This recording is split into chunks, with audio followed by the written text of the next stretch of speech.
In just a few hours, President Biden will give his first address to a joint session of Congress. The president is expected to lay out an ambitious agenda and will unveil his American Families Plan. It would help families who are struggling pay for preschool and community college, in part by raising taxes on the very wealthiest.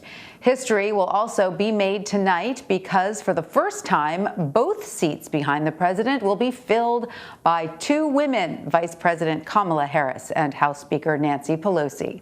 CBS News senior White House correspondent Weijia Jiang reports from the White House on what we can expect tonight. Tonight, on the eve of his 100th day in office, President Biden will introduce the American Families Plan. The administration said it would save the average family $13,000 and offer free preschool for all 3- and 4-year-olds, along with 2 free years of community college for all. It would also extend the child tax credit through 2025. Officials said tax reform and increases on the wealthiest Americans will pay for the nearly $2 trillion package. The president's first address to Congress will cover his other priorities, too: police reform, immigration, gun safety, foreign policy, and ending the pandemic. On Tuesday, the CDC announced fully vaccinated people can ditch their masks outdoors if they're not in a big crowd. This is another great reason to go get vaccinated now. Ahead of tonight's speech, Democrats are praising the president's performance so far. The average American needs to feel that they have a really bright and sunny future, something they haven't felt in a while. While Republicans are already pouncing. I knew the president would be left of center. And I understand that elections have consequences, but I never thought he'd be left of linen. First 100 days, this president doesn't want bipartisanship. Advisors said President Biden is very involved in writing this speech. On Thursday, he heads to Georgia to kick off about a 10-day tour that will take top officials to about a dozen states to promote the American Families Plan. He is also expected to meet with former President Jimmy Carter in Plains, Georgia. Weijia Jiang, CBS News, the White House. For more, I want to bring in CBSN Washington reporter Caitlin Huey-Burns. Hi, Caitlin. So walk us through what we can expect to hear from the president tonight. What points is he likely to hit? Hi, Tanya. Well, the president, when he was campaigning for president, really focused on getting the coronavirus under control, bringing the country back on track and restoring it to kind of a regular order. So you can expect that he will tout those perceived accomplishments on those fronts. But we also know that a lot of things that he campaigned on there are also things that have come up that he didn't necessarily think that he would have to face this early on. So while the administration has been very focused on getting the coronavirus under control, getting vaccines and shots in arms to everybody that needs them, and encouraging people to get the vaccine, they also have a wave of other issues that they're dealing with on immigration, for example, police reform, and a variety of other issues, gun legislation. You can expect him to talk about all of those things, as well as really pushing for this big infrastructure package that he wants to pass. This would be a signature achievement for this administration. And the big challenge is going to be getting Republicans on board. This is a president who pledged to go the bipartisan route. We didn't see bipartisan support for the original package, the COVID relief package earlier this year. This administration has argued that they see bipartisan support as having broad support from the public, even if they don't have support from necessary lawmakers on the Republican side.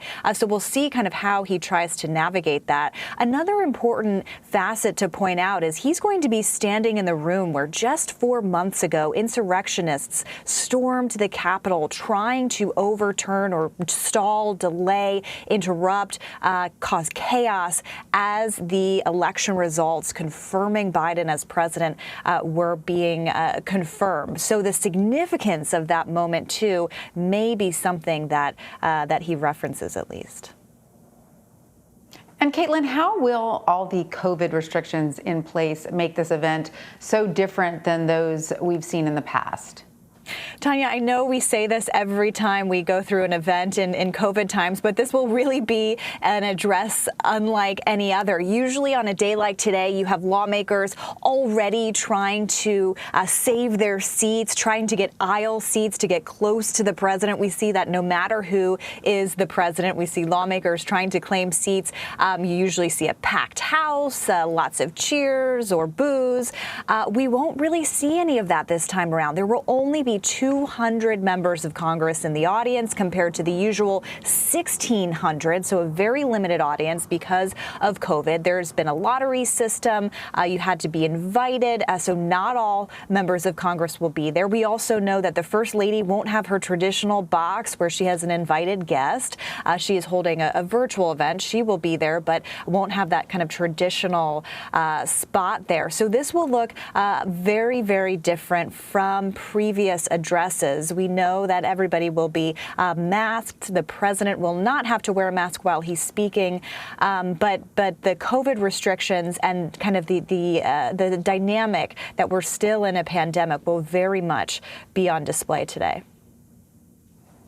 And Caitlin, we mentioned that tonight is the first time both seats behind the president will be filled by two women. Talk to us about the historic firsts taking place tonight.